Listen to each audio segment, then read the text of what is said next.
এক কাপ চা হতে পারে সারাদিনের ক্লান্তি দূর করার ওষুধ। আসসালামু আলাইকুম। আজ আমরা চলে গিয়েছিলাম চা খেতে। তো আমার মতো যারা যারা চা লাভাররা আছেন তারা একটু সাড়া দিবেন। তো আজকে আমি চলে গেছি এই তো একদন্ত বাজারের উপরে চা খেতে। এখানকার চাটা নাকি খুবই ভালো এবং টেস্টি। তো আমি পাবনাতে অনেক জায়গায় চা খেয়েছি, তো আজকে চলে গিয়েছিলাম এই জায়গার চা টেস্ট করার জন্য। তো প্রথমে আমি দেখা দিচ্ছি দোকানটার নাম, দেখতেই পাচ্ছেন শাহ চা ঘর। এটা হচ্ছে একদন্ত বাজারের বটতলার নিচে।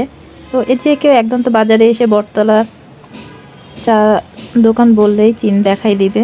তো আমি একটু চেষ্টা করছিলাম আপনাদেরকে আশেপাশের লোকেশন দেখানোর জন্য। যে কোনো রাস্তা, এখানে 3টা রাস্তা ছিল, যে কোনো রাস্তা দিয়ে আপনারা আসতে পারবেন। আর এই যে চার দোকানটা শাহ চা ঘর অ্যান্ড কফি হাউস, এখানে আপনি কফি পাবেন, চা পাবেন, সাথে পাবেন হচ্ছে আইসক্রিম, যেটা এদের নিজস্ব তৈরি।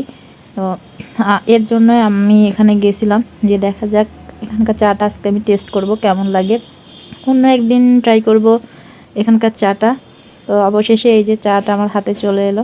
তো আমি চাটা আপনাদেরকে দেখানোর চেষ্টা করছিলাম। দেখুন চাটা এতে কত পরিমাণে সর দেওয়া, যেটাকে মালাই চা বলে। আসলে মালাই চা সর না হলে মালাই চা সেটা মনেই হয় না।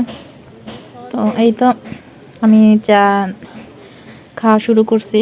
তো দেখা যাক চা টেস্ট আসলে কেমন হয়।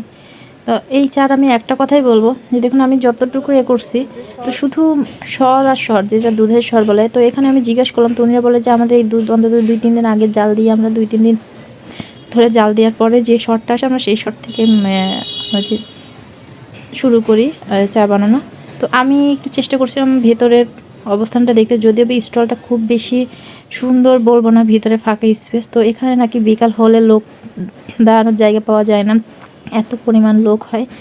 তো আসলে যারা আমার মনে হয় চা লাভার আছেন তারা একবার হলেও এই একদন্ত বাজারের উপরে আসবেন এবং চাটা একটু ট্রাই করে দেখবেন কেমন লাগে। তো মোটামুটি আমার কাছে অনেক ভালো লাগছে, তাই আমি চলে এসেছি এত দূর। তো নেক্সট টাইম আমি আবারও আসবো, তখন এসে আইসক্রিমটা টেস্ট করবো। যদিও এখন শীতকাল, যে কারণে আমি আইসক্রিমটা টেস্ট করি নাই। তো এরা বলছিল আপু আপনি আইসক্রিমটা টেস্ট করে দেখতে পারেন, আইসক্রিমটা অনেক মজার হয়। তো আজকে যাই হোক আর চাটাই খাবো, অন্য কিছু টেস্ট করব না। তো কেউ যদি এখানকার চাটা টেস্ট করতে চান তাহলে অবশ্যই চলে আসবেন একদন্ত বাজারের উপরে। একদন্ত বাজারে এসে যে কাউকে বললে আপনাদেরকে দেখিয়ে দিবে। তো অবশ্যই আসবেন, একবার হলেও খেয়ে টেস্ট করবেন। আজকের মতো এতটুকুই। সবাই ভালো থাকবেন, সুস্থ থাকবেন, বা বেশি বেশি করে একটু আমাকে সাপোর্ট করবেন, লাইক এবং কমেন্ট করবেন। সবাই আল্লাহ হাফেজ, টাটা।